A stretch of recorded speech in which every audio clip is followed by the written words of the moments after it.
کله چې آقا مدني صلی الله علیه وسلم دنیا ته نه دی راغلی، دنیا ته قدم نه دی کېښودلی، دنیا ته تشریف نه دی راوړی. په هغې زمانه کې وګوره، په هغې زمانه کې آقا مدني د تشریف راوړو نه مخکې په دنیا کې بدامني وه، په دنیا کې جهالت و، په دنیا کې اندېره وه، په دنیا کې جهالت و، په دنیا کې دشمنۍ وې، په دنیا کې طرفګانۍ وې، په دنیا کې بزدلي وه، په دنیا کې بغاوت و، په دنیا کې به په کلونو کلونو به خلکو دشمنۍ کولې.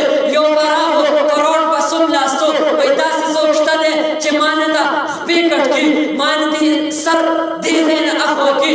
بل به راغو د هغه خپې به یې کټ کړي، هغه به دا ویل چې د دې تپوس کولو والا داسې څوک شته دی چې ما نه تپوس وکړي.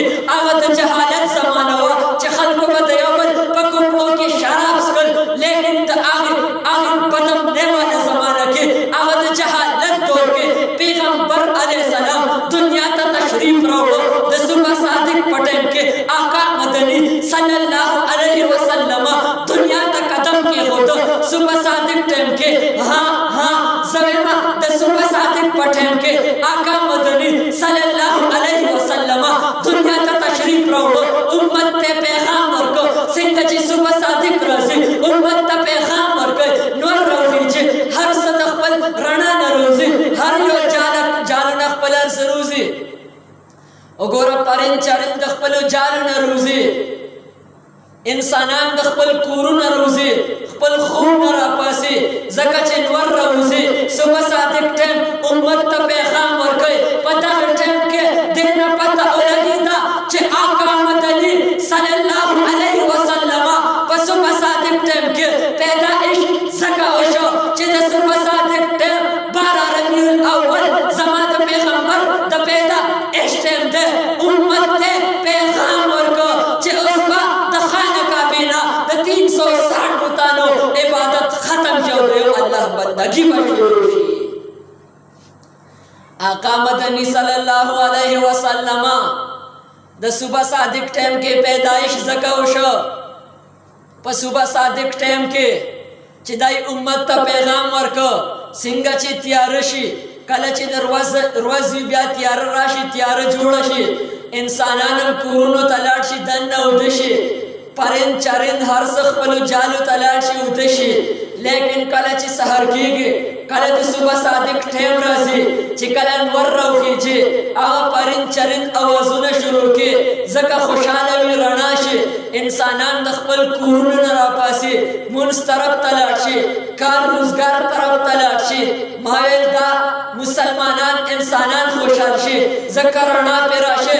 دغسې آقا مدني صبح صادق ټایم کې چې دنیا ته تشریف راوړو، امت ته رڼا ورکړه، امت کې رڼا خوره شوه، امت کې اندېره ختمه شوه، امت کې رڼا خوره شوه.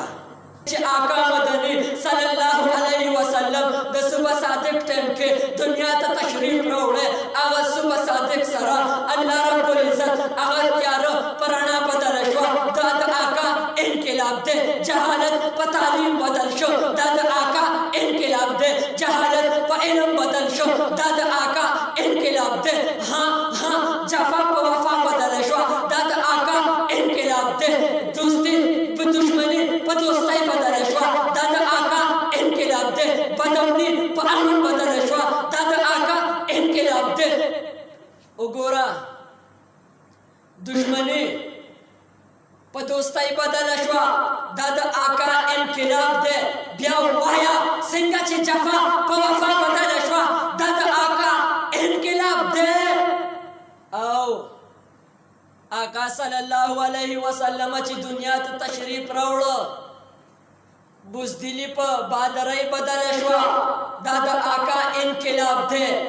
خلکو به خپلې لوریانې ژوندۍ دفن کولې، هغې عزت خلکو وپېژنده، د هغې مقام وپېژنده، دا د آقا انقلاب دی. د مور پلار عزت راغی، د مشر کشر ادب راغی، دا د آقا انقلاب دی. چې کله آقا دنیا ته تشریف راوړو، نبوت میلاو شو هغې مسلمانانو کې، په هغې بدامنۍ خلکو کې، په جهالت زمانه کې رب کائنات ابوبکر صدیق پیدا کړ.